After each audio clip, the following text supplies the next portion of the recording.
Pahalgam attack అంటే కూడా హిందూ మసకరే అనాలండి. అంటే హిందువుల ఊచకోత. ఎందుకంటే అక్కడ క్లియర్గా ప్యాంట్ లిప్పి చూసి హిందువా కాదా అని కన్ఫర్మ్ చేసుకొని వాళ్ళను ఆడవాళ్ళ ముందట, భార్య ముందు, పిల్లల ముందు ఒక భర్తను చంపేస్తే, తండ్రిని చంపేస్తే వాడు ఆ పిల్లాడికి ఎట్లా ఉంటుంది ఆ మానసిక స్థితి ఒకసారి వాళ్ళ షూస్లో మనం ఉండి ఆలోచిస్తే తెలుస్తుంది. కాబట్టి ఇది ఏంటిది అంటే ఇది ఒక సివిలైజేషన్ వార్.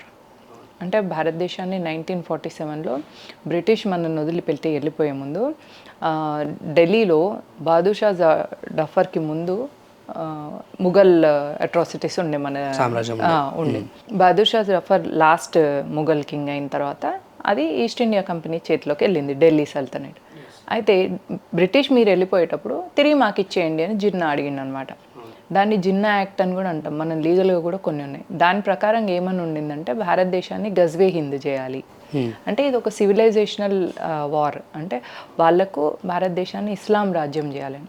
గజ్వే అంటే యుద్ధం, దేని మీద? హింద్ మీద. హింద్ అంటే హిందుస్థాన్, దీని మీద యుద్ధం అనేది దాని కాన్సెప్ట్ అనమాట. ఆ గజ్వే హింద్ చేయాలని వాళ్ళ ఉద్దేశం ఇప్పుడు కాదు, ఎప్పటి నుంచో ఉంది. 800 సంవత్సరాలు ట్రై చేసినా కూడా మేము చేయలేకపోయినాము. ఆ తర్వాత బ్రిటిష్ చేతులకు పోయింది, కానీ వీళ్ళు మాత్రం కంప్లీట్గా ఇంకా కూడా హిందూ మెజారిటీ నేషన్గా ఉన్నారు అనేది వాళ్ళ జీర్ణించుకోలేని ఒక సత్యం అనమాట. భారతదేశాన్ని ముక్కలు చేయగలిగినారు, ఆఫ్ఘనిస్తాన్ని తీసేసినారు. అది కాందార్ అంటే ఒకప్పుడు గాంధారి ఉన్న ప్రదేశం అనమాట. అంటే కౌరవుల అమ్మమ్మ వాళ్ళ ఊరు అనమాట అది. తర్వాత పాకిస్తాన్, అది మన కళ్ళ ముందే 1947లో జరిగింది. బంగ్లాదేశ్, ఇదంతా కలిపి ఒకప్పుడు అఖండ భారత్గా ఉండేదన్నమాట. దాన్ని జంబూ ద్వీపం అని చెప్పేసి మనం ఇప్పటికి కూడా గోత్రనామాలు చదివినప్పుడు పంతుల్లో ఆ మాట అంటుంటారు. అదంతా మనదే అన్నమాట. కాబట్టి వీళ్ళు ముక్కలు చేయగలుగుతున్నాం, కానీ మొత్తం ఈ హిందూ దేశాన్ని, హిందుస్థాన్ని ఎట్లా ఇస్లాం దేశంగా చేయాలి అని వాళ్ళు నిరంతరంగా ప్రయత్నం చేస్తున్నారు. ప్రాబ్లం ఏంటి అంటే హిందువులు తెలుసుకోలేకపోతున్నారు. హిందువులు ఇప్పటికి కూడా మేల్కొంటలేరు, ఇప్పటికి కూడా దాన్ని జీర్ణించుకోలేకపోతున్నారు. అంటే వాళ్ళకు మన మీద శత్రుబోధ ఉంది అని తెలుసుకున్నప్పుడు, నువ్వు నిజాన్ని తెలుసుకోలేకపోతే నువ్వు యుద్ధం ఎవరితో చేస్తావు? నీకు శత్రువు తెలవాలి కదా యుద్ధం చేయడానికి. నువ్వు శత్రువుని గుర్తించలేకపోతున్నావు అంటే నీది అంత మైండ్ యాక్సెప్ట్ చేయలేకపోతుంది. కాబట్టి దీని నుంచి బయటికి రావాలి హిందూ సమాజం. ఇప్పుడు కౌరవులు ద్రౌపది వస్త్రహరణం చేసినప్పుడు అప్పటికి కూడా వీళ్ళకి అర్థం కాలే. మళ్ళీ తర్వాత 12 సంవత్సరాలు అరణ్యవాసానికి పంపించారు, తర్వాత 1 సంవత్సరం అజ్ఞాతవాసం. ఇన్ని వేసిన తర్వాత కూడా వీళ్ళు కాంప్రమైజ్ అవుతామని వచ్చేసి మళ్ళీ 5 ఊర్లన్నీ ఇచ్చేసేయండి, సరే మా రాజ్యం మాకు ఇస్తలేరు ఎట్లాగూ 5 ఊర్లన్నీ ఇవ్వండి అని అడిగితే 5 ఊర్లు కాదు కదా, సూది మొల నేల మీద మోపితే ఎంత అవుతుందో అంత జాగా కూడా ఇయ్యను అని దుర్యోధనుడు అన్నప్పుడు అప్పుడు యుద్ధం చేయడానికి వెళ్ళాను, కురుక్షేత్ర యుద్ధం. అప్పుడు కురుక్షేత్ర యుద్ధంలో కూడా మళ్ళీ కన్ఫ్యూజన్. అప్పుడు శ్రీకృష్ణుడు గీతోపదేశం చేయాల్సి వచ్చింది. కాబట్టి ఈ కన్ఫ్యూజన్ నుంచి వెళ్ళి హిందూ సమాజం బయటికి రావాలి, శత్రువుని గుర్తించాలి, మనం దేనికోసం నిలబడాలి, మన జీవితంలో ఒక సిద్ధాంతం ఉండాలి ప్రతి ఒక్కరికి. మీ లైఫ్లో మీరు ఇంజనీర్ కావచ్చు, డాక్టర్ కావచ్చు, అడ్వకేట్ కావచ్చు, అది ఒక మీ ప్రొఫెషన్, అది టు సర్వైవ్. బట్ ఫర్ ఆత్మన్ అంటే ఫర్ సోల్ ఒక ఐడియాలజీ ఉండాలి. ఐడియాలజీ దేశం, ధర్మం, సివిలైజేషన్ వారసులుగా మనం legal heirs of the civilisation మనం హిందువులం. కాబట్టి దీన్ని కాపాడుకోవాలి అనే ఆలోచన ఉండాలి, తాపత్రయం ఉండాలి. అది నేర్పించాలి పిల్లలకు, ప్రతి తల్లిదండ్రులు.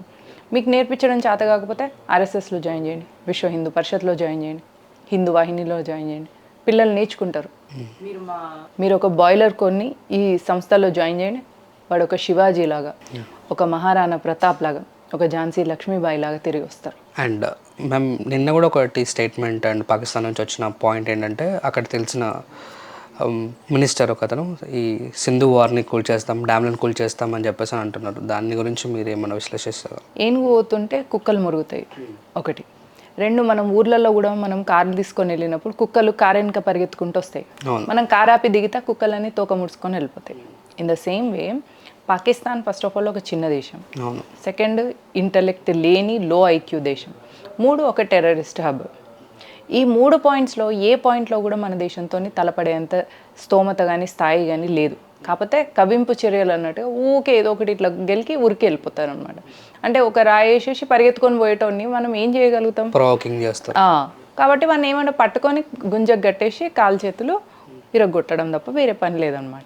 మోడీ గారు కూడా ఫ్రీ హ్యాండ్ అని చెప్పేసి అందరికి ఇచ్చారు. What is mean by free hand అంటే ఫ్రీ హ్యాండ్ అంటే ఏంటి అది ఒకసారి ఎక్స్ప్లెయిన్ చేయండి. కాంగ్రెస్ గవర్నమెంట్ ఉన్నప్పుడు పాకిస్తాన్ టెర్రరిస్టులు వచ్చేసి ఇండియన్ ఆర్మీని చంపినప్పుడు వాళ్ళు ఏమనేదంటే ఆ పాకిస్తాన్ టెర్రరిస్టులు ఇండియన్ ఆర్మీ డ్రెస్ వేసుకొని, ఇప్పుడు ఎట్లయితే పెహల్గాంలో హిందువుల మీద జరిగిన మారణ హోమంలో అప్పుడు కూడా వాళ్ళు టెర్రరిస్టులు ఇండియన్ ఆర్మీ డ్రెస్సులు వేసుకున్నారు. అట్లనే ఇండియన్ ఆర్మీ డ్రెస్సులు వేసుకొని వీళ్ళు వచ్చినప్పుడు పాకిస్తాన్ టెర్రరిస్ట్ అని అనకుండా some person in a Indian army dress అని చెప్పేసి 2004 నుంచి 2014 వరకు కాంగ్రెస్ గవర్నమెంట్ ఉన్నప్పుడు వీళ్ళు మాట్లాడిన మాటలు అనమాట. ఓకే, అంటే ఒక పార్లమెంట్లో నువ్వు అట్లా మాట్లాడతావా? అది కాంగ్రెస్ ఇన్ని సంవత్సరాలు చేసిన ఒక వైట్ వాషింగ్ నేరేటివ్ అన్నట్టు. అంటే ఏంటిదంటే టెర్రరిస్ట్కి మతం లేదు అంటాడు వాడు. అక్కడ నిన్ను కల్మా చదవమని అన్నాడు, అల్లా అక్బర్ అనుకుంటూ వచ్చేసి కాల్చిండు, ప్యాంట్ ఇప్పి చూసిండు. ఇవన్నీ చూసినా కూడా టెర్రరిస్ట్కి మతం లేదు అని అనుకోవాలా? మళ్ళీ ఈ ఏదైనా ప్రవోక్ చేసిన వాళ్ళందరూ మాత్రం ఉన్మాదులు, సాఫ్రాన్ టెర్రరిజం అని మనల్ని అంటారు. సో ఇట్లాంటి నేరేటివ్స్ని ఏవైతే కాంగ్రెస్ తీసుకొచ్చిందో దాన్ని డీబంక్ చేయడానికి ఆర్మీకి మనం ఫస్ట్ ఇవ్వాలి. అందుకే మన సెకండ్ ప్రైమ్ మినిస్టర్ కూడా లాల్ బహదూర్ శాస్త్రి గారు జై జవాన్ జై కిసాన్ అన్నారు. ఫస్ట్ జై జవాన్ అన్నారు, జై కిసాన్ అనలేదు. ఎందుకంటే ఫస్ట్ ప్రొటెక్షన్ ఇంపార్టెంట్. 2 రోజులు ఆకలితో ఉండగలం, తర్వాత ఏదో గంజు అదో దాగి నీళ్ళు దాగి కూడా సర్వైవ్ కాగలం. ప్రొటెక్షనే లేదనుకో, ఇప్పుడు బంగ్లాదేశ్లో హిందువులు ఎట్లుంటున్నారు, వెస్ట్ బెంగాల్లో హిందువుల పరిస్థితి ఎట్లయితుంది, చేతిలో పెట్టుకొని బతుకుతున్నారు. ఎగ్జాక్ట్లీ. అయితే కాబట్టి ఆర్మీకి ఫ్రీ హ్యాండ్ అనేది అది బేసికల్గా ఇవ్వాల్సిందే. ఇన్ని సంవత్సరాల నుంచి ఇవ్వకుండా ఇప్పుడు ఇచ్చేసరికి వింతగా అనిపిస్తుంది. యాక్చువల్గా ఆర్మీకి ఎప్పటికీ ఫ్రీ హ్యాండ్ ఇవ్వాల్సిన బాధ్యత గవర్నమెంట్కి ఉంటుంది, డెమోక్రటికల్లీ ఎలక్టెడ్ లీడర్స్ది బాధ్యతాయుతమైన ప్రధానమంత్రి కాబట్టి నరేంద్ర మోదీ గారు ఇట్లాంటి సిచ్యువేషన్లో ఆర్మీకి ఫ్రీ హ్యాండ్ ఇచ్చారు. ఇప్పుడు రైట్నో ఇప్పుడు ఏది చేయాలనుకున్నా ఆర్మీ డిసిషన్, వార్ చేయాలనుకున్నా ఆర్మీ డిసిషన్, వార్ చేయొద్దనుకున్నా army decision. What is mean call ఎలా ఉంటుంది మ్యామ్? జరగచ్చు అంటారా, యుద్ధం జరగచ్చు అంటారా, ఎలా ఉండబోతుంది? దీనిలో మనం కొన్ని పాయింట్స్ అనలైజ్ చేసుకోవాలి. ఇప్పుడు ప్రపంచవ్యాప్తంగా కూడా కోవిడ్ తర్వాత దారుణం అయిపోతుంది భారతదేశ పరిస్థితి అని అప్పట్లో మొత్తం వరల్డ్ మీడియా మొత్తం దేశం గురించి మాట్లాడింది, మన దేశం గురించి. కానీ దాని నుంచి వెళ్ళి నరేంద్ర మోదీ గారు ఎంత తెలివైన, ఎంత ప్లానింగ్ ఉన్న ప్రభుత్వం కాకపోతే మనల్ని దాని నుంచి బయట పడేయడమే కాకుండా ప్రపంచానికి కూడా మనం మెడిసిన్ ఇచ్చినాం, ఫ్రీ మెడిసిన్ అందించినాం. మనం ఆ స్థాయికి మనం ఎదిగినాం. పీపీ కిట్లు చేసుకోలేరు, వీళ్ళు సర్వైవ్ కాలేరు అని అన్నమాట. అఫ్కోర్స్ మనం చాలామందిని కోల్పోయినాం, మన దగ్గర వాళ్ళను. కోవిడ్ అనేది ఒక బ్యాడ్ ఫేజ్, కానీ ఆ ఫేజ్ నుంచి మనల్ని మనం నిలదొక్కుకోవడమే కాకుండా ఇంకొకరికి సహాయం చేసే స్థితికి మనల్ని తీసుకెళ్ళింది నరేంద్ర మోదీ ప్రభుత్వం. కాబట్టి అంత ఇంటలెక్చువల్, అంత కమిటెడ్, అంత డెడికేటెడ్, అంత ఐడియాలజికల్ ఉన్న పార్టీ కాబట్టి ఇప్పుడు ఏం చేస్తుంది అని అంటే ఆర్మీకి ఫ్రీ హ్యాండ్ ఇవ్వడం వల్ల, ఆర్మీ అంటే ఏంటిది, చాణక్య నీతి, రాజనీతి, రాజతంత్రం. దాని నుంచి వాళ్ళు ఏం చేస్తారు అంటే పాకిస్తాన్కి ఏం ప్రాబ్లమ్స్ ఉన్నాయి, ఫస్ట్ థింగ్ పాకిస్తాన్ దాందే చక్కగా చూసుకోలేని, ఎకనామికల్లీ డ్యామేజ్ అనేది మనము గోధుమ పిండి పంపిస్తే కొట్టుకు చచ్చినాడు, అది ఒకటి. అసలు బలూచిస్తాన్కి ఉన్న పాకిస్తాన్ ఆర్మీకి పడదు కదా. అవును. మరి పడనప్పుడు నువ్వు ఇక్కడ పీఓకేలో ఉన్న వాళ్ళు కూడా పాకిస్తాన్ ఆర్మీకి అగేన్స్ట్ ఉన్నారు. ఎందుకంటే వాళ్ళ మీద జరుగుతున్నది ఎప్పుడు యుద్ధం జరిగినా, అక్కడే టెర్రరిస్ట్ స్థావరాలు ఉన్నాయి. ఇప్పుడు పిఓకేని తీసుకొని కాంగ్రెస్ ప్రభుత్వం, మన దేశంలో ఉన్న కాంగ్రెస్ మైనారిటీ అపీజ్మెంట్ కింద ఆ పిఓకేని వదిలేసింది, చేతగాని వీళ్ళు. ఇదే సేమ్ నెహ్రూ కూడా అక్సై చిన్ చైనా తీసుకున్నప్పుడు అక్కడ గడ్డి కూడా మొలవదు, ఆ ప్లేస్ గురించి ఎందుకు బాధపడుతున్నారు అని చెప్పేసి పార్లమెంట్లో అంటే జనసంఘ లీడర్స్, భారతీయ జనతా పార్టీ లాంటి ఐడియాలజీ ఉన్న లీడర్స్ ఒకరు, నీ గుండు మీద బొచ్చు లేదు కదా, దాన్ని కూడా తీసేద్దామా అని అన్నారు. అంటే అప్పుడు నోరు మూసుకొని ఊకున్న తెలివి వీళ్ళది, కాంగ్రెస్ ప్రభుత్వాన్ని. కాబట్టి వీళ్ళ స్థాయి ఉన్నప్పుడు ఆర్మీ చేతులు కట్టేసినట్టు ఉండింది. కానీ ఇప్పుడు మన ఆర్మీకి తెగువ ఉంది, దమ్ము ఉంది, ధైర్యం ఉంది, కమిట్మెంట్ ఉంది. పాకిస్తాన్ మన సైనికులు ఎంతమంది ప్రాణాలు తీసుకుందో, ఈవెన్ సివిలియన్స్ కూడా 26 మంది ప్రాణాలు తీసుకున్న పాకిస్తాన్కి బుద్ధి చెప్పాలి అని రెడీగా ఉన్నది మన ఆర్మీ. ఇప్పుడు మనకు తెలియట్లేదు కానీ మన వాళ్ళు 26 మంది చచ్చిపోయినరు, పాకిస్తాన్లో 2600 మంది చచ్చిపోయినరు. అవును మ్యామ్. బలోచిస్తాన్ అక్కడ వాళ్ళకు బుద్ధి చెప్తుంది, పీఓకేలో ఇక్కడ వదిలిపెట్టలేదు, వాటర్ వదిలిపెట్టినప్పుడు ఒకలాగా ఆపేయంగానే ఒకలాగా, ఎటు నుంచి వదిలిపెడతారో ఎటు నుంచి వదిలేస్తున్నారో ఎటు నుంచి ఆపేస్తున్నారో తెలియని పరిస్థితుల్లో పాకిస్తాన్ టెర్రరిస్ట్ స్థావరాలన్నీ చాలా వరకు మటుమాయమైపోయినాయి. అండ్ కొన్ని పాకిస్తాన్ న్యూసెస్లో కూడా చూసుకుంటే వాళ్ళ సైన్యం మొత్తం వెనక్కి వెళ్ళిపోయింది. పెద్ద పెద్ద లీడర్స్ ఉన్న వాళ్ళు కూడా పెద్ద పెద్ద మేజర్ లాంటి పెద్ద పెద్ద దానిలోనూ పోస్ట్ రిజైన్ చేసి వెళ్ళిపోయారంట. పాకిస్తాన్ ఆర్మీ రిక్రూట్మెంట్ చూడండి, టాలెంట్తోనో మెరిట్తోనో వచ్చిన రిక్రూట్మెంట్ కాదు, రికమెండేషన్ రిక్రూట్మెంట్. ఆర్మీల రికమెండేషన్తో రిక్రూట్ చేస్తే ఎట్లుంటుంది ఆలోచించండి.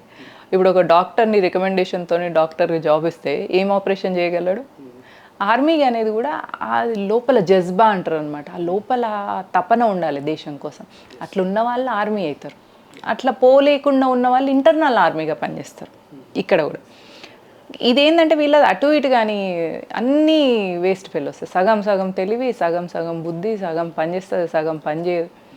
ఆ ధైర్యం కూడా సగమే, దమ్ము కూడా సగమే, అన్నీ సగమే. హైదరాబాద్లో ఇంకా పాకిస్తానీ ఎవరైతే వాళ్ళు ఉన్నారో వాళ్ళని పంపించేస్తారంటారా? అంటే మన లెక్కల ప్రకారం 500 అని చెప్పేసి అని లెక్కలు ఉంది. అండ్ అన్అఫీషియల్గా అది లెక్కలు, అఫీషియల్గా ఎంతమంది ఉన్నారో మనకు కూడా తెలీదు. సో వెళ్ళిపోయారంటారా వాళ్ళ దేశం? లేదండి, ఆల్మోస్ట్ 5 lakhs పాకిస్తాన్ లేడీస్ మన భారతదేశంలో ఎగ్జాక్ట్లీ. అక్కడి నుంచి ఇక్కడికి వచ్చి పెళ్ళిళ్ళు చేసుకొని మినిమం వాళ్ళు 8 మంది, మ్యాక్సిమం వాళ్ళు 11-12 మంది పిల్లల్ని కన్నారు.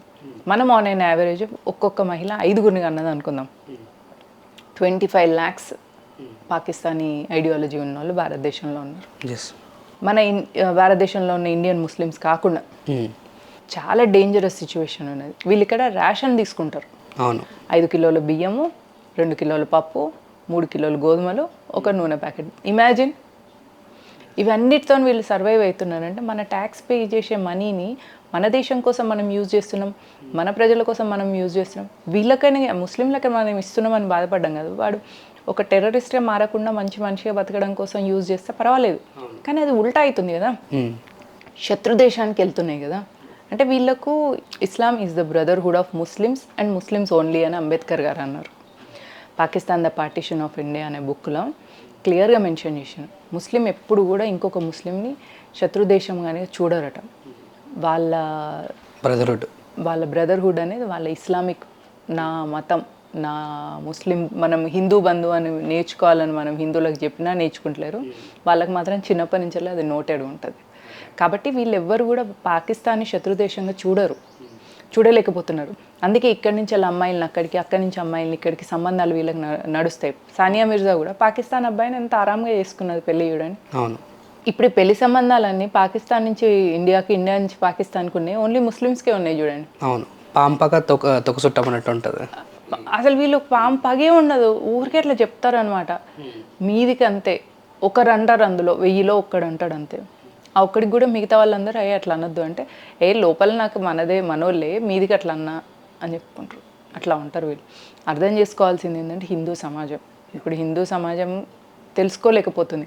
కానీ టెర్రరిస్టులకు, పాకిస్తాన్లకు తెలిసిపోయింది నరేంద్ర మోదీ వీళ్ళందరి కేర్ టేకర్ అని. అందుకే చూడండి, అక్కడ పల్లవి అనే ఆవిడ, నా భర్తను చంపేసినావు కదా, నన్ను కూడా చంపేయని అడిగింది ఆమె, కర్ణాటక ఆమె.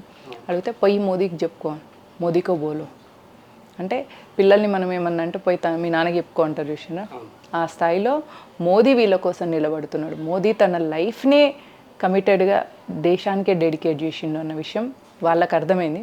అర్థం చేసుకోవాల్సింది మనమే. ఇక అండ్ మిత్ర దేశాలు అన్నీ కూడా మనకి సపోర్ట్ చేస్తాడు. యుఎస్ కానీ, తర్వాత రష్యా కానీ, ఇవన్నీ కూడా మనకి ఫ్రెండ్లీ కంట్రీస్ లాగా ఉన్నాయి. సో వాట్ అబౌట్ దాని గురించి మాట్లాడు, జియో పాలిటిక్స్ గురించి. ఇది డిప్లొమాటిక్ తెలివి కూడా కమిట్మెంట్ నుంచి వస్తుంది.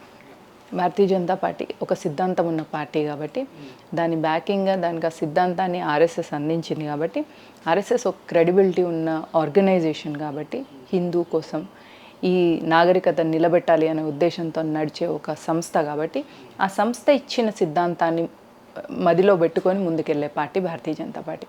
కాబట్టి ప్రజలందరూ ఇప్పుడు ఎప్పుడైనా భారతీయ జనతా పార్టీలో మీకు మీ ఏరియాలో ఒక కాన్స్టిట్యుయెన్సీలో ఉన్న వ్యక్తి మీకు నచ్చకపోవచ్చు, కానీ ఆ ఒక్క వ్యక్తి కోసం మీరు వేరే వాళ్ళకి అధికారం ఇస్తే మొత్తం సిద్ధాంతానికి, మన నాగరికతకి, మన సంస్కృతికి, అందులో పనిచేస్తున్న లక్షల మంది కార్యకర్తల జీవితాలకి ప్రమాదం అయ్యే ఛాన్స్ ఉంటుంది. కాబట్టి మనము గుడ్డిగా భారతీయ జనతా పార్టీని నమ్మాలి. అంటే అంధభక్తి అంటే ఇప్పుడు మీరు మీ అమ్మ మీకు చెప్తుంది ఈయన మీ నాన్న అని, మనం డిఎన్ఏ రిపోర్ట్ అడుగుతామా? అడగం. ఎందుకు? అది అమ్మ పట్ల ఉన్న నమ్మకం. కాబట్టి ఇదే నమ్మకాన్ని భారతీయ జనతా పార్టీ పట్ల ప్రతి హిందువు కానీ పెట్టుకోగలిగితే మన దేశాన్ని ఒక జనరేషన్ మనం సేవ్ చేసుకోగలిగినామంటే, ఈ ఐడియాలజీని అందించగలిగినామంటే తర్వాత మనం ఒక 200-300 సంవత్సరాల వరకు కూడా సేఫ్గా ఉంటుంది. కానీ మనం ఇప్పుడు పిల్లలకు చెప్పలేకపోయినాం అనుకోండి, చాలా ప్రమాదం అయ్యే ఛాన్స్ ఉంటుంది. ప్యాంట్లు ఇప్పి కాల్చింది జమ్మూ కాశ్మీర్లో అయితే నెక్స్ట్ అది కిందికి రాదు అన్న గ్యారంటీ లేదు. అండ్ మ్యామ్ హైదరాబాద్లో చూసుకుంటే కొన్ని ఏరియాస్లో చాలా సీరియస్ నోట్ ఉంది. అండ్ ఇన్ఫర్మేషన్స్ అధికారం ఏంటంటే బాంబ్ బ్లాస్ట్ అయ్యే ఛాన్సెస్ ఉన్నాయి అంటున్నారు.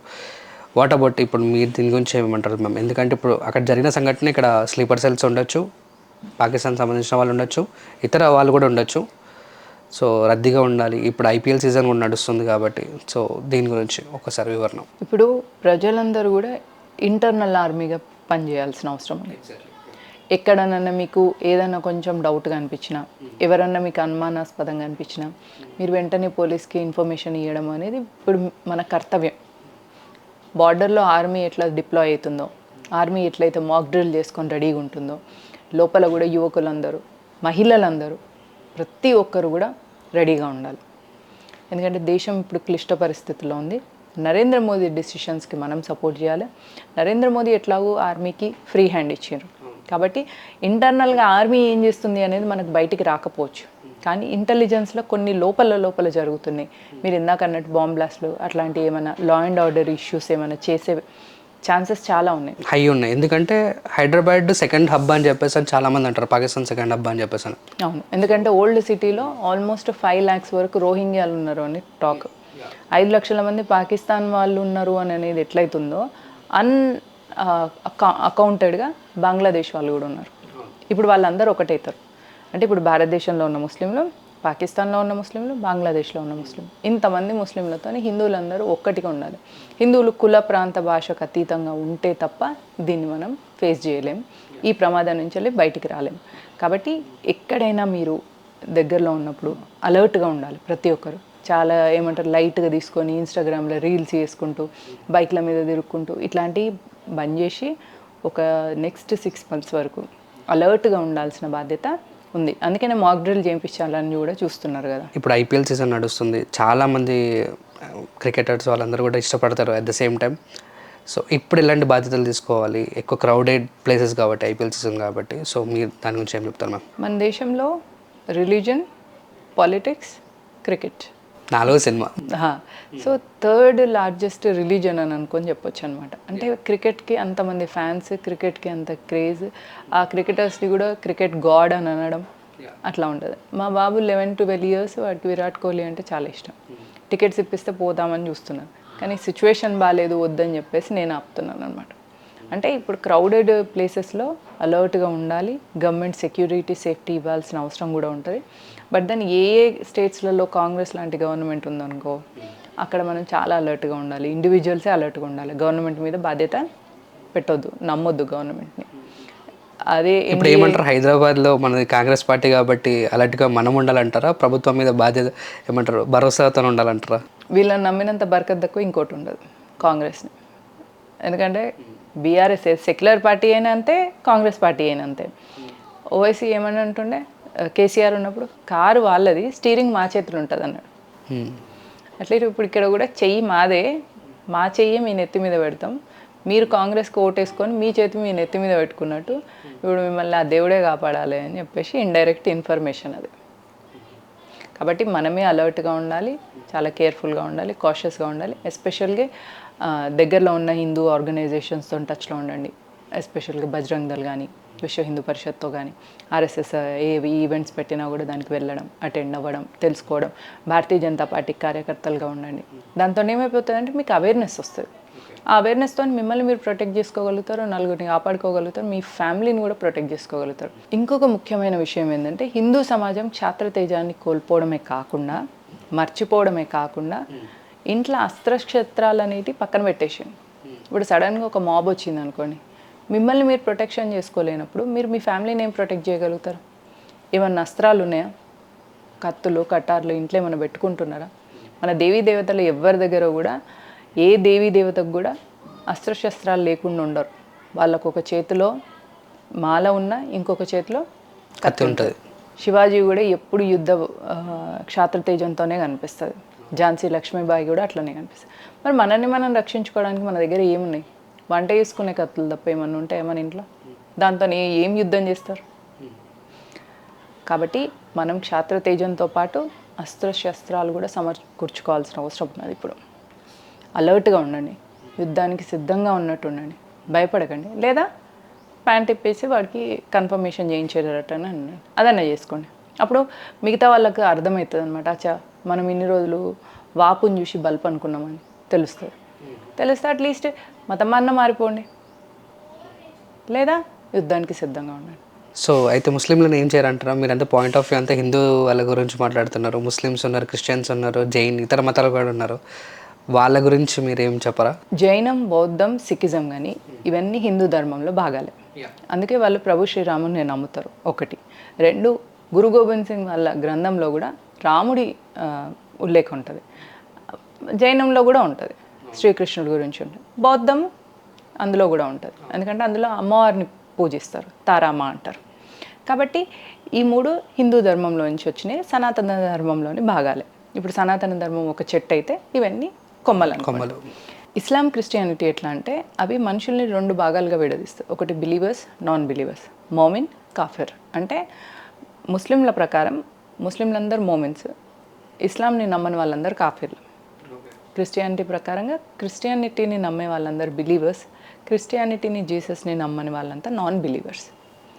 వీళ్ళ కన్ఫ్యూజన్లో మరి ముస్లింలు క్రిస్టియన్స్ని ఒప్పుకోరు, క్రిస్టియన్స్ ముస్లిమ్స్ని ఒప్పుకోరు. ఇందులో క్రిస్టియానిటీ తోడబౌత్ కన్ఫ్యూజ్డ్ రిలీజన్ కానీ ఇస్లాం క్లారిటీ ఉన్న రిలీజన్. ఎందుకంటే ఒక చిన్న ఎగ్జాంపుల్ చెప్తానండి. ఎంకే గాంధీని ఇస్లాం ప్రకారంగా ఒక నీచుడు అని అంటారు. అలీ బ్రదర్స్ 1921లో మన దేశంలో ఖిలాఫత్ మూమెంట్ చేసినప్పుడు హిందువులందరినీ మారణ హోమం చేసినప్పుడు, అంటే ముస్లింలలో ఒక నీచ స్థాయిలో ఉన్నవాడి కంటే కూడా ఇంకా నీచమైన స్థితిలో ఉన్నాడు ఎంకే గాంధీ అని అన్నారు. కానీ క్రిస్టియన్స్ విషయానికి వచ్చేసరికి పోప్ వాటికన్ సిటీలో వాళ్ళు ఎంకే గాంధీ చనిపోయిన తర్వాత ఆయనను బ్యాప్టిజం ఇచ్చారు.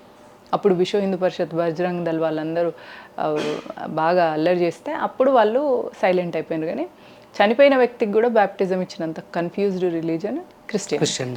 అందుకే వీళ్ళు కూడా కన్ఫ్యూజ్డ్ కాబట్టి మొన్న పహల్గామ్లో ఒక క్రిస్టియన్ని కూడా వాళ్ళు టెర్రరిస్టులు లేపేశారు. కాబట్టి ఇస్లాం ఒక క్లారిటీ ఉన్న రిలీజన్. దాని ఉద్దేశం ఏంటి అంటే ఎక్కడ కూడా నాన్ ముస్లిమ్స్ సర్వైవ్ అవ్వద్దు, ఐదర్ కన్వర్ట్ ఆర్ డై. కాబట్టి ఈ యుద్ధం అనేది వందల సంవత్సరాల నుంచి నడుస్తుంది. ఈ యుద్ధానికి మిమ్మల్ని మీరు సర్వైవ్ ఎట్లా చేసుకుంటారు ఇంటలెక్చువల్గా అనేది మనం చూసుకొని మనం సర్వైవల్ కోసం పనిచేయాల్సిన పరిస్థితి. అండ్ ఇప్పుడు వాళ్ళు ఒకవేళ యుద్ధం వచ్చి వాళ్ళు తీసుకొని ఏం చేస్తారు? మేము వాళ్ళ కంట్రీకి వాళ్ళు ఏం చేయలేకపోతున్నారు, పిఓకి కానీ ఇవన్నీ దానికి చేయలేకపోతున్నారు.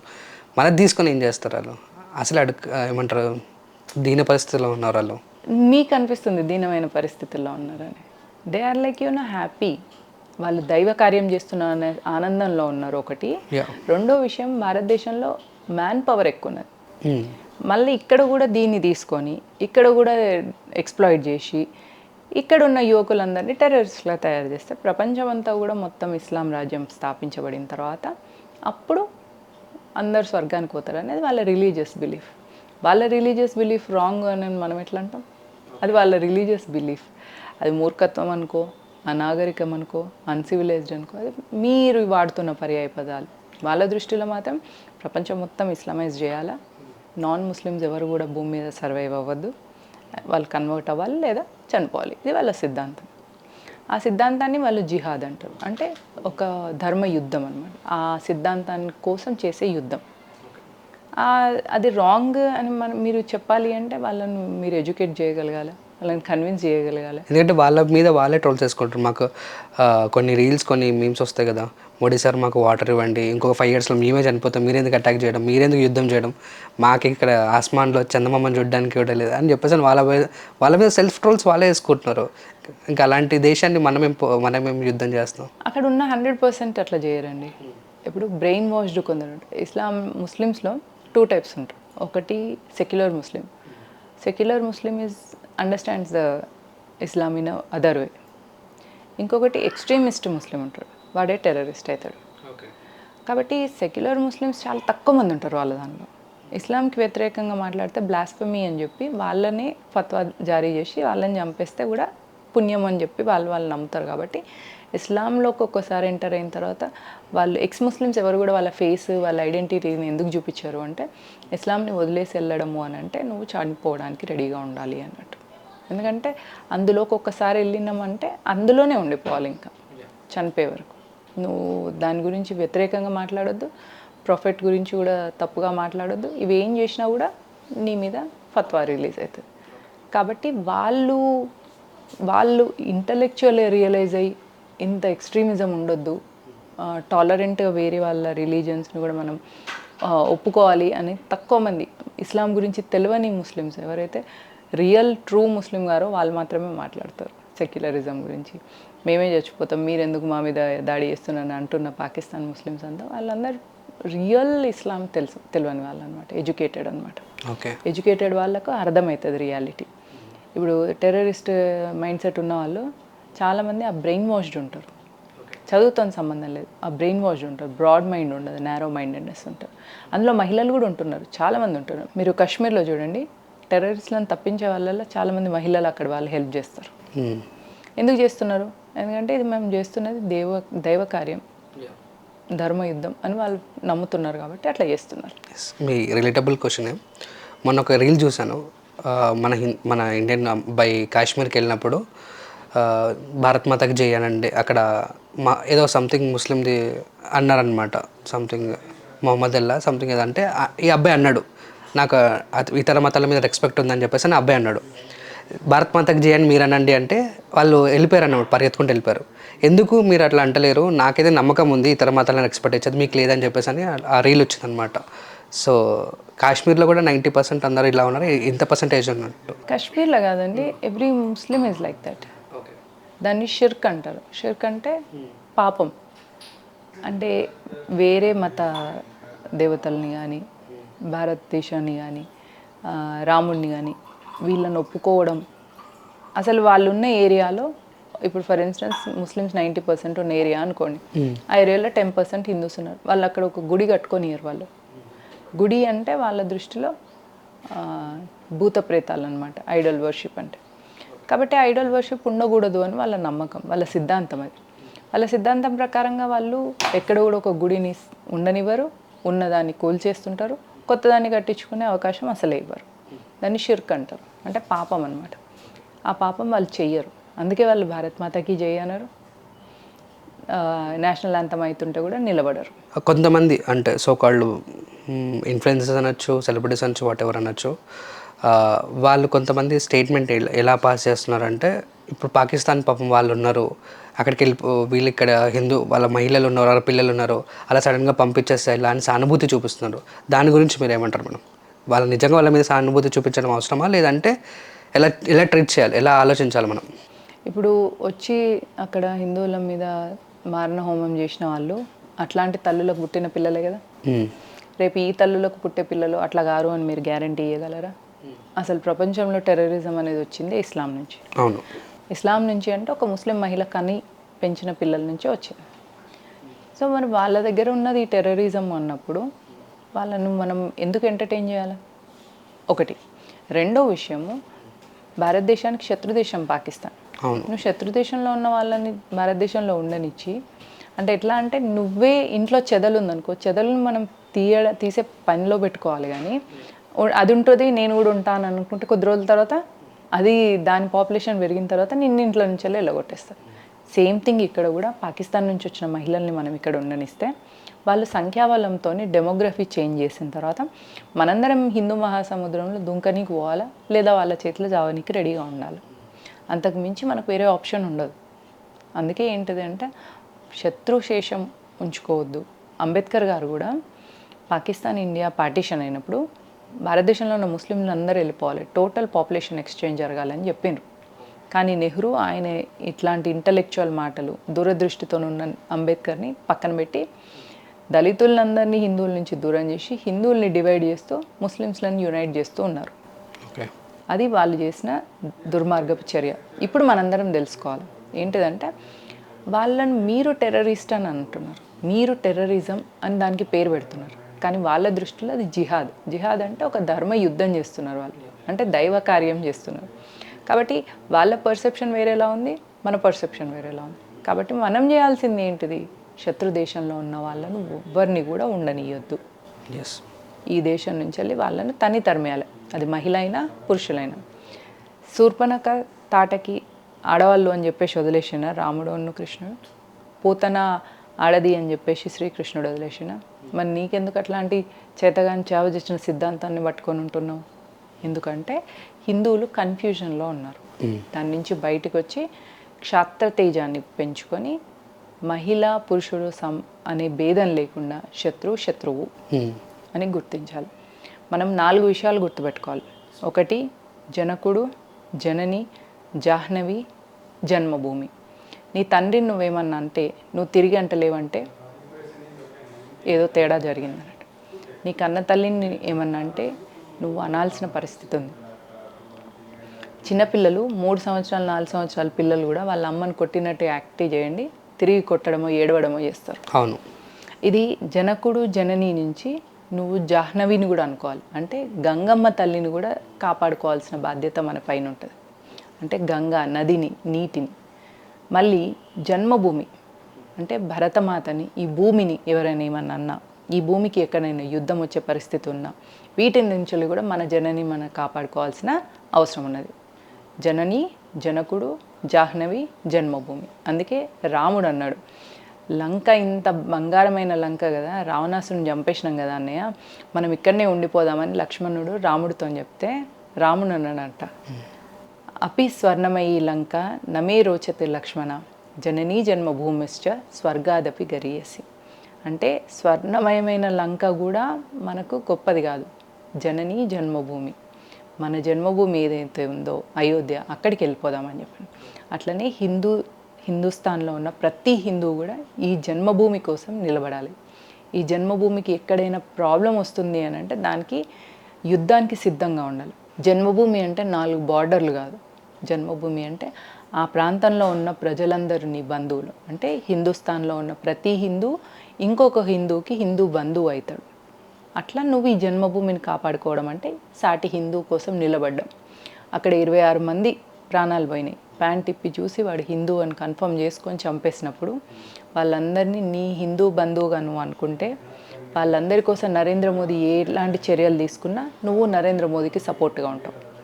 ఇప్పుడు చూడండి, సినిమాలలో యాక్ట్ చేసే కొంచెం నీచులు ఉంటారు. కమల్ హాసన్, ప్రకాష్ రాజ్, సాయి పల్లవి, సమంత, షారుఖ్ ఖాన్ క్లియర్గా అక్కడ క్లారిటీ ఉంది కదా, షారుఖ్ ఖాన్ ఈజ్ అ ముస్లిం. వీళ్ళు ఇంకా డేంజర్ కదా. వీళ్ళు ఏంటిదంటే వాళ్ళనన్నా మనం పట్టుకోవచ్చు, వీళ్ళు ఇంటి దొంగలు, వీళ్ళు ఇంకా డేంజరస్. వీళ్ళ లాంటి వాళ్ళు ఎంత అంటే దిమ్మీస్ అంటారు అన్నట్టు. అంటే ఏంటిదంటే ఎప్పుడైనా ఇస్లాం అట్రాసిటీస్ వచ్చేసి వాళ్ళ రాజ్యం వస్తే వీళ్ళు వాళ్ళ కింద బానిసలుగా ఉండడానికి రెడీగా ఉంటారు. వీళ్ళకు విలువ ఉండదు, ఒక సిద్ధాంతం ఉండదు, ఒక క్లారిటీ ఉండదు, ఒక ఐడియాలజీ ఉండదు. ఇట్లాంటి వాళ్ళు ఇంకా డేంజర్. కాబట్టి వీళ్ళందరినీ గుర్తించాల్సిన పరిస్థితి ఉన్నది ఇప్పుడు మనందరికీ.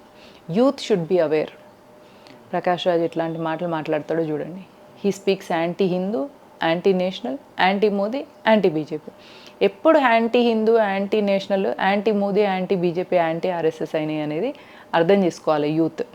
చేసుకొని ఇప్పుడు యూత్ అందరూ కూడా పాలిటిక్స్ ఎందుకు దీనిలోకి వస్తుంది ఈ టాపిక్లో అని మనం అనుకుంటే, religion and politics are like 2 sides of a coin. సుఖస్య మూలం అర్థం, అర్థస్య మూలం ధర్మం, ధర్మస్య మూలం రాజ్యం అన్నట్టు. అంటే ప్రజలు సుఖంగా ఉండాలన్నా, సంపాదించుకొని పెట్టుకొని వాళ్ళ సుఖ సంతోషాలతో జీవించాలన్నా కూడా రాజ్యం, ఆ ప్రజలు ఏ సిద్ధాంతంతో ఉంటారో రాజు కూడా అదే సిద్ధాంతంతో ఉండాలి. అందుకే టెర్రరిస్ట్ పోయి మోదీకో బోలో అన్నాడు. అంటే మోదీ ప్రజల కోసం ఉన్నాడు అని వాళ్ళకు అర్థమైంది. ఈ విషయాన్ని మనం అర్థం చేసుకొని మన నాగరికతకు విలువ ఇచ్చే వ్యక్తికి మనం పట్టం కడితే ప్రధాన సేవకుడిగా. అందుకే నరేంద్ర మోదీ కూడా నేను ప్రధానమంత్రిని అని చెప్పుకోడు, ప్రధాన సేవకుడిని అంటాడు. అట్లాంటి సేవకుల్ని పెట్టుకోవాల్సిన బాధ్యత మన పైన ఉంది. మనం ఇంటి ముందట వాచ్మెన్ మంచిగా మనకు సేఫ్టీ ఇచ్చేటోని పెడతాం, పిచ్చోళ్ళని పెడతాం. మంచోడిని మనకు సేఫ్టీ ఇచ్చేసి కమిట్మెంట్ ఉండి డెడికేటెడ్గా ఉన్న వ్యక్తిని పెడతాం. అట్లే ప్రధాన సేవకుడిని అనుకునే మోదీ లాంటి వ్యక్తిని, అట్లాంటి వ్యక్తిని నిర్మించిన భారతీయ జనతా పార్టీకి మనం మద్దతు ఇచ్చినప్పుడు మన దేశం సేఫ్గా ఉంటుంది, మన సంస్కృతి కూడా సేఫ్గా ఉంటుంది. రూమర్ అనుకోండి, ఇది ఏమైనా అనుకోండి మ్యామ్, బిఆర్ షెఫీ అని చెప్పేసి, బ్రదర్ షెఫీ అని చెప్పేసి ఒక అతను ఉంటాడు. సో అతను మోటివేషన్ క్లాసెస్ తీసుకుంటారు, చాలా వీడియోస్ వచ్చుంటాయి. మత మార్పిడి చేస్తున్నాడు అని చెప్పేసి అని అంటున్నారు. సో రీసెంట్గా నేను కూడా కొన్ని విన్నాను. నిజంగానే నాకు తెలిసిన ఒక పర్సన్ మత మార్పిడి అయిపోయి నమాజ్ చదివి రంజాన్లో ఉపవాసం ఇవన్నీ ఉన్నాడు అనమాట. సో నిజంగా వీళ్ళు చేస్తున్నారు మత మార్పిడి. ఎవరైతే మోటివేషనల్ స్పీకర్స్ ఎవరైతే ఉన్నారో ఇక్కడ హైదరాబాద్లో కానీ ఇండియాలో కానీ ఎక్కడైనా నిజంగా మత మార్పిడి చేస్తున్నారా? మీరు హిందూ? మీకు ఇష్ట దేవత ఎవరు? నాకు శివుడు, ఆంజనేయ స్వామి, అందరూ ఒక్కరని కాదు. ఆ దేవుడికి మీరు ఎప్పుడైనా ఒక 40 రోజులు 21 రోజులు ఏదైనా దీక్ష చేస్తున్నారు? శివదీక్ష చేస్తుంటా. 41 రోజులు దీక్ష చేస్తున్నాను. ఇట్లా మీలాగా ఒక మంత్రము, ఒక జపము తీసుకొని ఒక 41 రోజులు, ఒక మండలం రోజులు దీక్ష చేస్తున్న మనుషులు ఎంతమంది ఉంటారు? చాలా తక్కువ. ఇట్లాంటి ఏం నేర్పించని పిల్లలు ఎవరైతే ఉంటారో వాళ్ళు ఇస్లాంకి, క్రిస్టియానిటీకి కన్వర్ట్ అవుతారు. ఎందుకు అవుతారు అంటే వాళ్ళ మనసులో ఏమి ఉండదు, ప్లెయిన్ స్లేట్లా ఉంటుంది. వాళ్ళ మీద ఇట్లాంటి మీరు అన్న బ్రదర్ షఫీ లాంటి వాళ్ళు లేదా ఒక పాస్టరు వచ్చేసి యేసు మాత్రమే దేవుడు అని చెప్పిన, అల్లా మాత్రమే దేవుడు అని చెప్పిన తర్వాత దేవుడి గురించి పరిచయం ఇచ్చిండ్రు వాళ్ళు. కాబట్టి ఏమవుతున్నారంటే వీళ్ళు అటు కన్వర్ట్ అవుతున్నారు. ప్రాబ్లం ఏంటంటే హిందూ పేరెంట్స్ పిల్లలకు మన సంస్కృతి గురించి చెప్పరు, వాళ్ళ దేవుళ్ళతో పిల్లల్ని కనెక్ట్ చేయరు. సరే దేవుళ్ళతో కనెక్ట్ చేయకుండా మీరు ఆర్ఎస్ఎస్, విహెచ్పి, హిందూ వాహిని, బజరంగ్ దళ్ లాంటి వాటిల పిల్లల్ని జాయిన్ చేస్తే భరతమాతతోనన్నా కనెక్ట్ అవుతారు కదా. భరతమాతతో కనెక్ట్ అయితే డిఫాల్ట్గా దుర్గాదేవితో కనెక్ట్ అయినట్టే కదా, అమ్మవారితో కనెక్ట్ అయినట్టే కదా. ఇట్లాంటివి కూడా నేర్పించారు పిల్లలకు. ఊరికే అట్లా పెరుగుతారు అనమాట పిల్లలు. అట్లా ఎందుకు పెరుగుతున్నారు, ఏం చేస్తున్నారు, ఒక పర్పస్ లేకుండా. ఇప్పుడు మీకు ఏ పర్పస్ లేకుండా మీరు బండి తీసుకొని వెళ్ళిపోతారా? అక్కడ ఉంటేనే వెళ్తాను. ఏదైనా పని ఉంటే దాని పని కోసం ప్రాసెస్ ఉంటుంది, దానికి థింకింగ్ ఉంటుంది, దాని నుంచి స్కెడ్యూల్ చేసుకుంటాం. ఏది లేకుండా ఊరికే పిల్లల్ని పెంచి పెద్ద చేసి వాళ్ళకి పెళ్లి చేసి మళ్ళీ వాళ్ళిద్దరు పిల్లల్ని కానీ మళ్ళీ తర్వాత వాళ్ళు పెరిగి పెద్ద అయినాక మళ్ళీ ఇంకొకరిని పెళ్లి చేసుకొని మళ్ళీ ఇద్దరిని పిల్లల్ని కానీ ఇట్లా కంటిన్యూ అవుతున్నది కేవలం హిందూ సమాజమే. అంటే ఒక నిర్లిప్తమైన జీవన విధానాన్ని గడుపుతున్నది హిందూ సమాజం. తల్లిదండ్రులు పిల్లలకు ఐడియాలజీ ఇవ్వలేకపోతున్నారు. ఇక్కడ లోపం పేరెంట్స్ కంటారా? 100% పేరెంట్స్. హిందూ ధర్మం గురించి తెలియకపోవడం ఒకటి. మళ్ళీ మన దగ్గర ఒక ఎకో సిస్టమ్ లేదు, అట్లా చెప్పే ఎకో సిస్టమ్.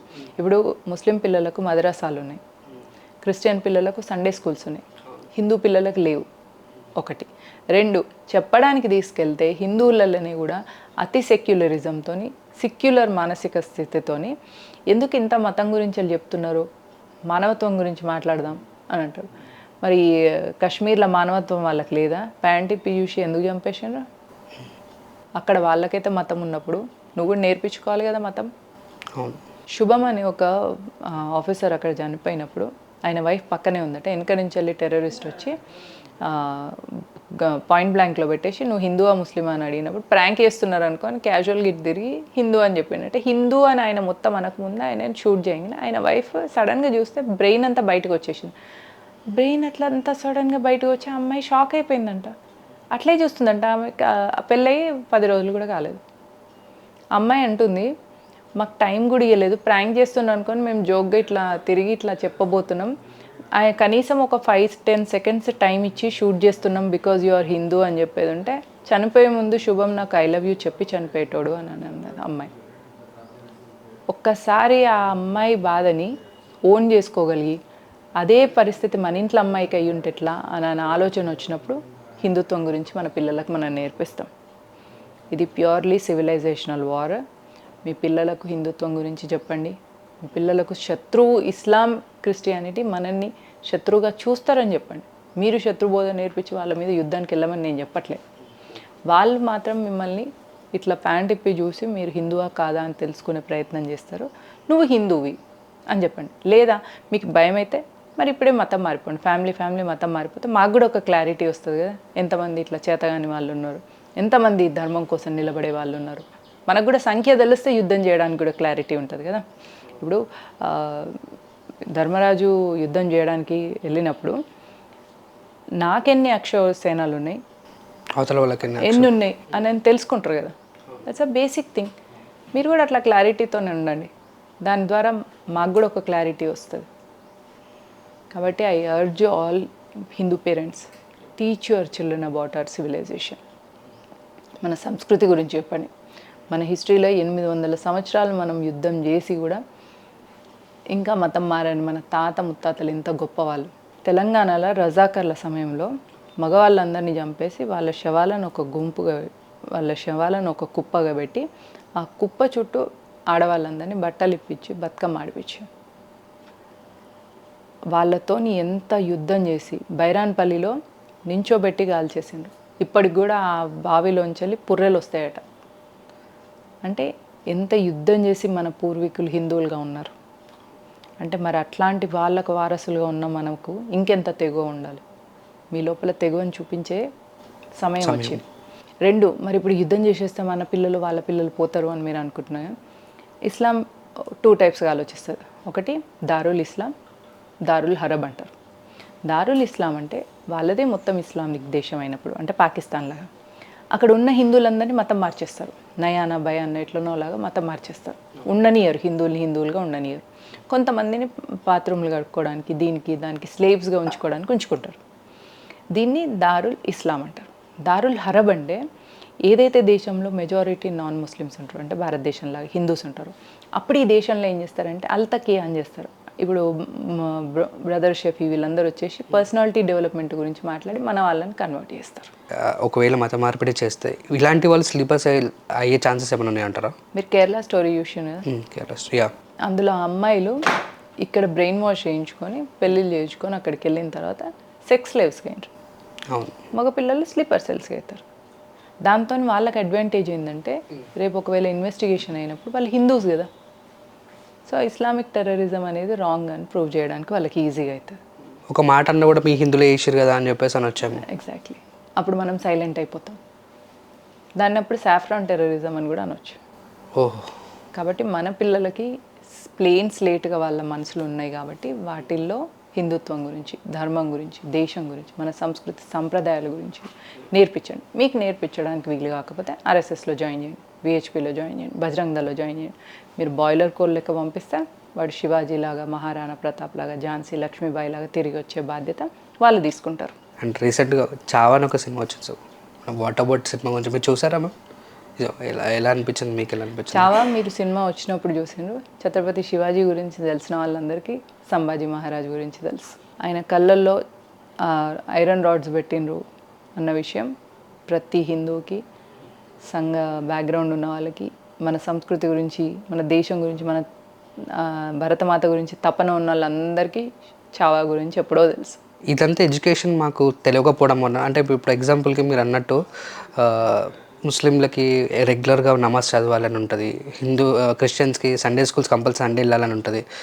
మన హిందువులకి టెంపుల్స్కి నీ ఇష్టం వెళ్తే వెళ్ళు, లేకపోతే లేదు అని చెప్పేసి అని ఫ్రీ హ్యాండ్స్ ఉంటాయి. కంపల్సరీ వెళ్ళాలరా, సాటర్డే వెళ్తే హనుమంతుడిని అట్లీస్ట్ మొక్కుకుంటే బాగుంటుంది అని చెప్పేసి అంటే బాగుంటుంది అని అలా రెగ్యులర్గా అనేది లేకపోవడం వల్లనే ఇలాంటివన్నీ జరుగుతుంది. ఇది మానసిక బానిసత్వం. 800 సంవత్సరాలు మనము ఒకరి దౌర్జన్యాలు చూసి తర్వాత ఇంకా మనకు స్వతంత్రం రాదేమో, ఇక మనం ఇట్లే ఉంటామేమో అని అనుకున్నప్పుడు మళ్ళీ 200 సంవత్సరాలు బ్రిటిష్ వచ్చి వాళ్ళ దగ్గర కూడా మానసిక బానిసత్వంతో ఉండి ఆ మానసిక బానిసత్వం అనేది కంటిన్యూ అయిందనమాట. ఇప్పుడు నరేంద్ర మోదీ గారు ఫస్ట్ మన్ కీ బాత్లో ఒక స్టోరీ చెప్పిండ్రు. ఒక సింహం పిల్ల అంట తుఫాన్ వచ్చి తప్పిపోయి జింకలతో నుండి గడ్డి తినడం మొదలుపెట్టిందట. అప్పుడు ఆ సింహానికి ఏం చేయాలా, మిగతా సింహం పిల్లలు వెళ్ళి అరే నువ్వు జింకవు కాదు గడ్డి తింటున్నావు, మాతో వచ్చేసి నువ్వు సింహానివి అని దానికి తెలియజేయాలన్నమాట. ఇప్పుడు హిందూకి చెప్పాల్సినది అదే అనమాట. అందుకని పిల్లలకు రెగ్యులర్గా మన సంస్కృతి గురించి చెప్పడం అనేది ఇంపార్టెంట్. వారంలో ఒక 2 రోజులు సమయం ఇవ్వండి. మీ దగ్గరలో ఉన్న ఒక గుడికి వెళ్ళేసి అక్కడ అందరు కలిసి ఉండడం, వీరుల గురించి తెలుసుకోవడం. మనందరికీ ఒక ఎకోసిస్టమ్ ఉంది, ఆ ఎకోసిస్టమ్ను గుర్తించండి. విశ్వ హిందూ పరిషత్ కానీ, బజరంగ్ దళ్ కానీ, హిందూ వాహిని కానీ, రాష్ట్ర సేవికా సమితి అని, దుర్గా వాహిని అని ఆడపిల్లలకు కూడా ఉంది. ఈ వీటి గురించి తెలుసుకునే ప్రయత్నం చేయండి. మీకు ఈ వీటి గురించి ఎక్కడ తెలవాలి అంటే దగ్గరలో ఉన్న భారతీయ జనతా పార్టీ కార్యాలయంలో వెళ్ళండి. ఎవరో ఒకరు మీకు ఈ కార్యకర్తలు కనిపిస్తారు. వాళ్ళ నుంచి వెళ్ళి మీరు ఈ సిద్ధాంతం కోసం నిలబడే ప్రయత్నం చేయండి.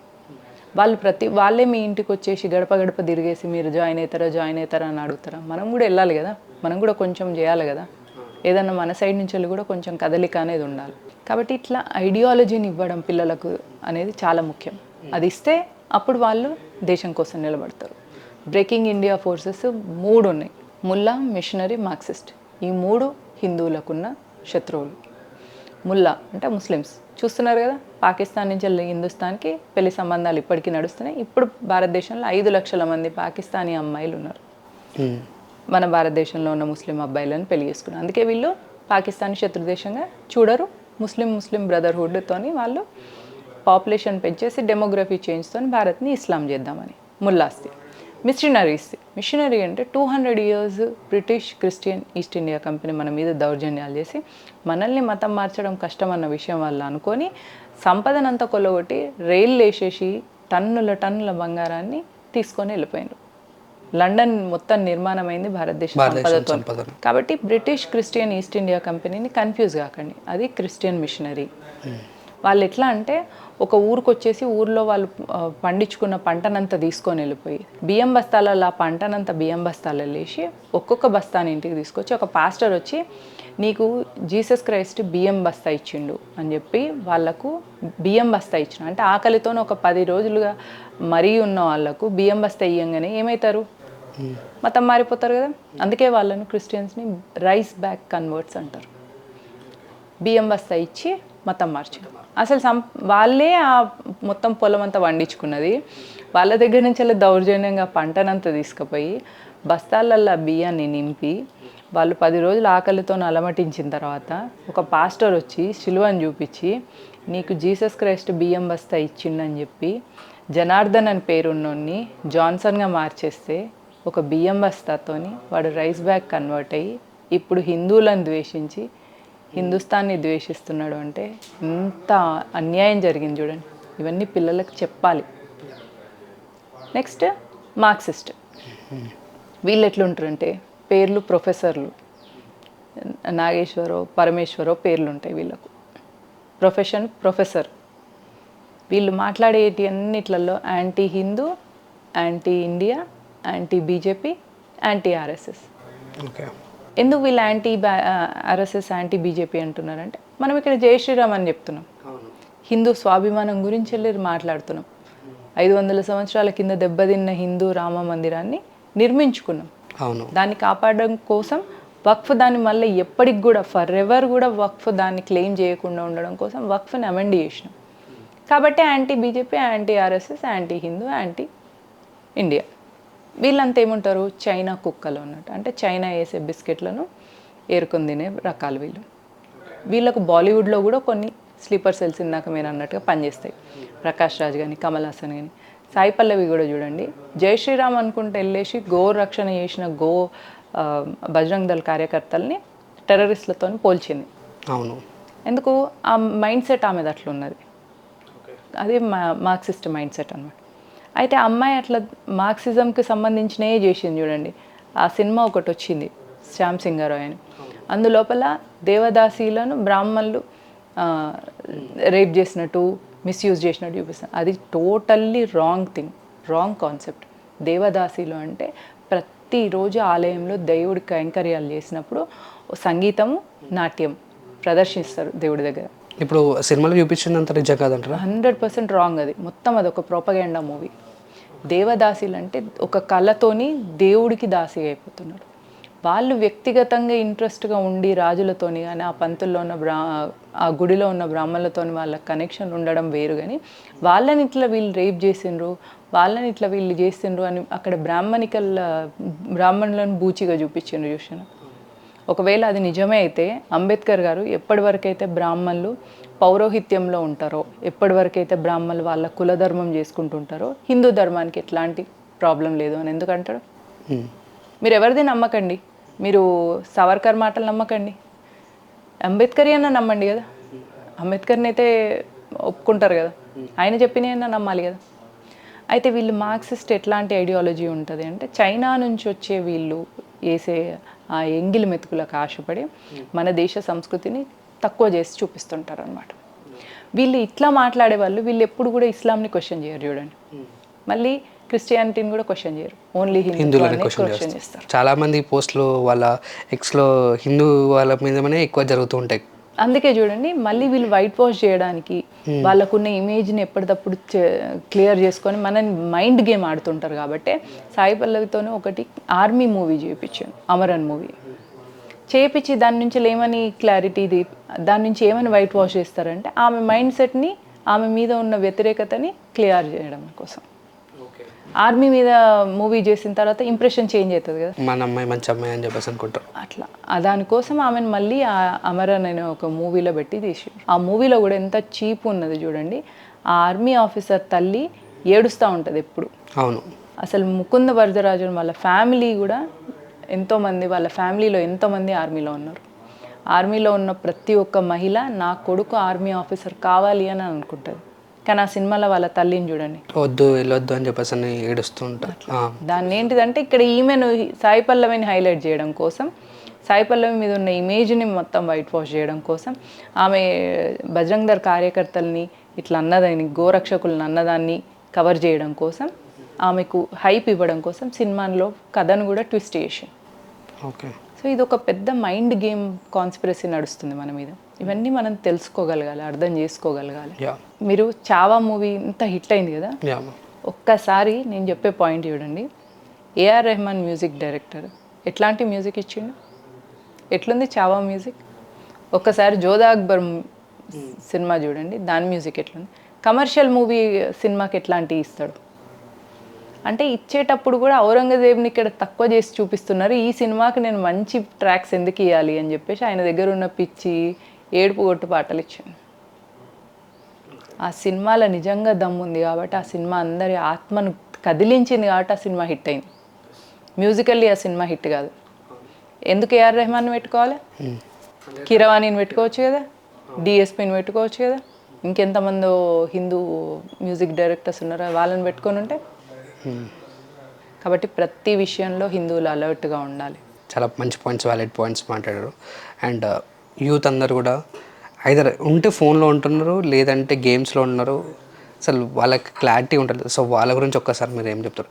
To be honest, Instagram open చేస్తే చాలామంది అమ్మాయిలు అశ్లీలకరమైన బట్టలు వేసుకుంటున్నారు. సో ఆ ఏజ్లో ఉన్న ఎనర్జీ, ఆ ఫ్రెష్నెస్, ఆ లైఫ్ పట్ల వాళ్ళకున్న ఆ ఎంతూజియాజంని, ఆ ఎనర్జీని క్యాచ్ చేయడానికి, దాన్ని డైరెక్ట్ చేయడానికి లేదు ఛానల్. లేక వాళ్ళు అట్లా రీల్స్ చేస్తున్నారు. ముస్లిం అమ్మాయిలు రీల్స్ చేస్తారా? చాలా చాలా రే. ఎందుకు? ఎందుకంటే వాళ్ళకి చిన్నప్పటి నుంచి కూడా కంటిన్యూస్ ఒక ఐడియాలజీ ఇచ్చింది. అది దుర్మార్గమా, నీచమా, నికృష్టమా, ఉన్మాదమా, టెర్రరిజమా, అది సెకండరీ. ఏదో ఒకటైతే ఇచ్చిండ్రు కదా, దాన్ని పెంచుకుంటూ వెళ్తారనమాట. అంటే ఇప్పుడు ఫర్టైల్ ల్యాండ్లో ఒక సీడ్ వేస్తే అప్పుడు అది చిన్న చిన్న మొక్కగా మెల్లమెల్లగా పెరుగుతుంది. నువ్వు ఫర్టైల్ ల్యాండ్ని ఫర్టైల్గానే ఉంచినావు, ఏం వేయలేదు అందులో అంటే ఎట్లా? ఆ ల్యాండ్ అట్లనే గాలికి అటు ఇటు పోతుంటుంది, వర్షానికి తడుస్తుంది, ఎండకి ఎండుతుంటుంది. కాబట్టి పిల్లల లోపల ఒక సిద్ధాంతాన్ని నింపాలి. అది మన సివిలైజేషన్ పట్ల కమిట్మెంట్ కావచ్చు, లేదా ఒక ఇష్ట దేవతను వాళ్ళకి పరిచయం, అంటే ఒక ఇష్ట దేవతను వాళ్ళకి పరిచయం చేయించి, ఒక మంత్ర దీక్ష ఇప్పించి, వాళ్ళు రెగ్యులర్గా ప్రతి సంవత్సరం ఒక మండలం రోజుల దీక్షలో ఉండడం కానీ, లేదా ఇందాక చెప్పినట్టు విహెచ్పిలో బజరంగ్ దళ్లో జాయిన్ చేస్తే ప్రతి వారం వెళ్ళి అక్కడ నేర్చుకొని భరతమాత పట్ల కమిట్మెంట్ వస్తుంది. అది కూడా ఒక సిద్ధాంతం. ఆ ఫర్టైల్ ల్యాండ్లో అది కూడా ఒక సీడ్ పెట్టినట్టే. ఆ ఫర్టైల్ ల్యాండ్లో పెట్టిన సీడ్ ఏదైతే ఉందో అది పెరిగి పెద్దయి ఒక వృక్షంగా అవుతుంది. అందుకే ప్రపంచం కూడా భారతదేశం వైపు చూస్తుంది. ఒక స్పిరిచువల్ కాన్షియస్నెస్ కోసం కానీ, లేదా what is life, why am I born, who am I అని ఇట్లాంటి ఆలోచనలు వస్తుంటాయి కొందరికి. వచ్చినప్పుడు దానికి ఇస్లాంలో, క్రిస్టియానిటీలో మీకు సొల్యూషన్ కానీ ఆన్సర్ కానీ దొరకదు. You will get solution or answer only in Hindutva. ఆధ్యాత్మిక చింతన అనేది మన ధర్మంలోనే ఉంటుంది. Why are you born the way you are born? మీరు ఎందుకు ఇట్లా, కొందరు హైట్ ఉంటారు, కొందరు పొట్టిగా ఉంటారు, కొందరు నల్లగా ఉంటారు, కొందరు తెల్లగా ఉంటారు. ఎందుకు? ఆ తల్లిదండ్రులకు పుట్టినందుకు. మరి మీరు ఈ తల్లిదండ్రులకే ఎందుకు పుట్టింది? ఎందుకంటే పాస్ట్ లైఫ్లో మీకున్న దాని అకార్డింగ్గా మీరు ఈ లైఫ్లో ఈ పేరెంట్స్ పుట్టారు. కర్మ. కర్మ ఇది మీకు ఇస్లాంలో క్రిస్టియానిటీలో ఉండదు. ఎందుకంటే అక్కడ ఒకటే వన్ లైఫే అంతే. ఈ లైఫ్ ఒకటే. ఈ లైఫ్ అయిపోయిన తర్వాత ధర్మం వాళ్ళ మత వ్యాప్తి కోసం పనిచేస్తే నెక్స్ట్ స్వర్గంకి వెళ్తావు. అదెంత అనాగరికంగా ఉంది, అన్సివిలైజ్డ్ ఉన్నది చూడండి. దీనిలో నేను మిమ్మల్ని క్వశ్చన్ చేయొచ్చు. మీరు ఈ పేరెంట్స్కి పుట్టినరు, ఎందుకు పుట్టినరు? మీకు ఈ పేరెంట్స్తోనే అకౌంట్ ఉంది, మీరు ఇలాంటి లైఫ్ లీడ్ చేయాల్సిన ఉంది కాబట్టి, డెస్టినీ మీకు ఉంది కాబట్టి ఈ పేరెంట్స్కి పుట్టినరు. మీరు ఎంతోమంది అమ్మాయిలను చూస్తారు కాలేజ్ లైఫ్లో, కానీ you will get married to one person. ఎందుకు ఆ పర్సన్ని ఎందుకు పెళ్లి చేసుకుంటారు? ఎందుకంటే మీ సంపద పట్ల కానీ మీ టైం పట్ల కానీ ఆ పర్సన్కి హక్కు ఉంది. ఎట్లా ఉంది? Because of your past life కర్మ విత్ దట్ పర్సన్. ఓకే. పిల్లలు కూడా మీరే ఎంత ఎవరికి బాకీ ఉంటే వాళ్ళే మీకు పిల్లలుగా పుడతారు. కర్మ is again it's a karma because you make money, your hard and money goes to that child. ఎట్లా వెళ్తుంది ఆ చైల్డ్కి? Because you owe to them. That is karma. అది పాస్ట్ లైఫ్ నుంచి వస్తుంది. ఈ లైఫ్లో చేసుకుంది నెక్స్ట్ లైఫ్లో కంటిన్యూ అవుతుంది. సో నెక్స్ట్ లైఫ్లో to have a better life, to be a better human being, ఈ లైఫ్లో నువ్వు ఒక సిద్ధాంతం కోసం నిలబడాలి. ఆ సిద్ధాంతం నన్ అదర్ దాన్ దేశం, ధర్మం. And final one question ma'am. చాలామంది గర్ల్స్ అడగమన్న క్వశ్చన్, చాలామంది మోటివేషన్ కాకుండా ఎమోషనల్ అయిపోతున్నారు, బాధపడిపోతున్నారు కెరియర్లో విషయంలో, వాళ్ళ పర్సనల్ లైఫ్లో. సో వాళ్ళకి గర్ల్స్కి మీరు ఇచ్చే మోటివేషన్ ఏంటి మ్యామ్? యూత్, అది అమ్మాయిలైనా అబ్బాయిలైనా కూడా ఎట్లా ఉంది అంటే, వాళ్ళు ఒకరు ఇద్దరు పిల్లలే ఉంటున్నారు, చాలా ప్యాంపర్డ్గా సెక్యూర్ ఎన్వైర్న్మెంట్లో పెరుగుతున్నారు. బట్ బయటికి వెళ్ళిన తర్వాత సమాజం అట్లా ఉండదు. సమాజం ర్యాష్ ఉంటుంది మీతోనే. ఎందుకంటే మీ పేరెంట్స్ మిమ్మల్ని ట్రీట్ చేసినట్టు బయట సమాజం మిమ్మల్ని ట్రీట్ చేయదు. కాబట్టి మీకు తెలవాలి. ఏం తెలవాలి? Reality of life. ఎట్లా తెలుస్తుంది? భగవద్గీత చదవడం ద్వారా తెలుస్తుంది. భగవద్గీతను కరెక్ట్గా అండర్స్టాండ్ చేసుకోవడం ద్వారా తెలుస్తుంది. ఎట్లా అండర్స్టాండ్ చేసుకుంటాం? ఒక సమూహంతో నుండి టుగెదర్గా, ఇప్పుడు ఎట్లయితే మనం స్టడీస్ అప్పుడు కంబైన్డ్ స్టడీస్ చేస్తామో అట్లా మీరు ఒక సమూహంతో కలిసి అందరు భగవద్గీతను అనలైజ్ చేసుకోగలగాలి, అండర్స్టాండ్ చేసుకోగలగాలి. అప్పుడు ఒక ఐడియాలజీ వస్తుంది లైఫ్లో. ఆ ఐడియాలజీతోని మీరు లైఫ్లో ముందుకెళ్ళగలుగుతారు. మీ లైఫ్లో మీకు ఏదైనా ప్రాబ్లం అయింది, లవ్ ఫెయిల్యూర్ కానీ ఏదైనా అయినప్పుడు that is not the end అని తెలుసుకోగలగాలి. ఎప్పుడు తెలుసుకుంటాం? మీకు karmic philosophy, karmic ideology, karmic సిద్ధాంతం, కర్మ సిద్ధాంతం పిల్లలకు నేర్పించాలి. ఓకే. మీ లైఫ్లో మీకు ఒకటి అవుతుంది అంటే either you owe to it or you did the same thing to the person who did that to you అన్నప్పుడు ఏమనిపిస్తుంది అంటే, అప్పుడు మనం ఆ ప్రాబ్లం మనకు వచ్చినప్పుడు న్యూట్రల్గా ప్రాబ్లమ్ని చూడగలుగుతాం. ప్రాబ్లమ్ని ఓన్ చేసుకోవద్దు, ప్రాబ్లమ్ని చూడాలంతే. అవుట్ ఆఫ్ ది బాక్స్ వచ్చి చూడాలి. ఎస్. అంటే హయ్యర్ ప్లేన్లో ఉండి మనం ప్రాబ్లమ్ని చూసినప్పుడు ఆ ప్రాబ్లం మనల్ని బాధించదు, బాధ పెట్టదు. అచ్చా నాకు ఈ ప్రాబ్లం వచ్చింది, సో దీని నుంచి నేను ఎట్లా బయటపడాలి అని ఆలోచిస్తాను. సొల్యూషన్స్ కోసం వెతుకుతుంటాం. హయ్యర్ ప్లేన్లో ఉండి చూడగలగడం అంటే నీకు అప్పుడు స్పిరిచువల్ కాన్షియస్నెస్ ఉండాలి. ఖచ్చితంగా నీకు ఒక ఇష్టదైవం ఉండాలి. ఆ ఇష్టదైవం కోసం సంవత్సరంలో ఒక మండలం రోజులు నువ్వు దీక్షలో ఉండగలగాలి. అట్లీస్ట్ 11 days, 21 days, 41 days నువ్వు ఆ దైవారాధనలో ఉండగలగాలి. అప్పుడు ఏమైపోతుందంటే, దైవారాధన అనగానే పూజ, గంట, ప్రసాదం కాదు. You are getting connected to the higher soul. Higher soul అంటే కాస్మిక్ ఎనర్జీ. ఆ కాస్మిక్ ఎనర్జీతో నువ్వు కనెక్ట్ అవుతున్నావు అంటే నువ్వు నీ చుట్టుపక్కల ఉన్న ప్రాబ్లమ్స్ని, చుట్టుపక్కల ఉన్న సొసైటీని, ఈ లైఫ్ని understand చేసుకోగలుగుతావు. When you understand this life, అప్పుడు లైఫ్లో వచ్చిన ప్రాబ్లమ్స్ని నువ్వు సాల్వ్ చేసుకోగలుగుతావు. That's it. సో అందరూ భగవద్గీత చదవండి. కంబైన్డ్ స్టడీస్ ఎట్లయితే సబ్జెక్ట్లో చేస్తారో అట్లా భగవద్గీతను కూడా కంబైన్డ్ స్టడీస్లా చేసుకోండి. నీకు దీన్ని బట్టి ఏమర్థమైంది, నీకు దీన్ని బట్టి ఏమర్థమైంది, దీన్ని నీ లైఫ్లో ఎట్లా అన్వయించుకుంటావు అంటే, మనం ఒక ఫార్ములా తీసుకున్న తర్వాత దాన్ని apply చేసుకోగలగాలి. How do you apply Bhagavad Gita in your life, how to apply when you get a problem అని నీకు తెలుసుకోగలిగినప్పుడు లైఫ్ని ఎంజాయ్ చేయగలుగుతాం first thing. Then you will understand the responsibility as a citizen, as a legal heir. ఆ భగవద్గీత నీకు ఎక్కడి నుంచి వచ్చింది? సనాతన ధర్మం నుంచి వచ్చింది. కాబట్టి సనాతన ధర్మం పట్ల కూడా నాకు బాధ్యత ఉంది అని తెలుసుకుంటాను. అప్పుడు యూ విల్ బికమ్ ఒక బ్రాడ్ మైండ్ అని, హార్ట్ ఒక బ్రాడ్గా పెరుగుతుంది అనమాట. విశాలమైన హృదయం అయితే ఆ విశాలమైన హృదయంలో మొత్తం హిందూ సమాజాన్ని నువ్వు ఓన్ చేసుకోగలుగుతావు. You should be able to embrace all the Hindus in your heart, into your soul. Then you will become a wonderful person.